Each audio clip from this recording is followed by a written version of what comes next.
Hi friends, నేను Vijay. Welcome to Bigg Boss advance updates. మరి nominations కోసం చాలామంది ఎదురు చూస్తూ ఉన్నారు. నామినేషన్స్ షూట్ అయితే అయిపోయింది. ఫస్ట్ వీక్ నామినేషన్లోకి 6 మెంబర్స్ వచ్చారు. దీంట్లో మంచి ట్విస్ట్ కూడా ఉంది. ఫస్ట్ నామినేషన్స్లో ఎవరెవరు ఉన్నారనేది ఒకసారి చూద్దాం. శేఖర్ భాష, పృథ్వీరాజ్, మణికంఠ, నాగమణికంఠ, బెజవాడ బేబక్క, సోనియా ఆకుల, విష్ణుప్రియ భీమినేని 6 మెంబర్స్ ఉన్నారు.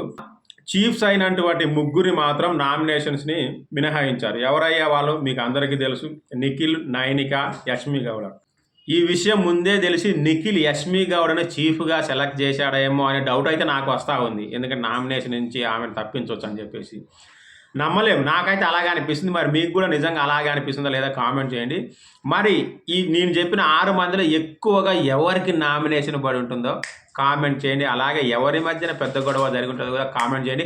మళ్ళీ ఆ అప్డేట్స్ కూడా ఇస్తూనే ఉంటా.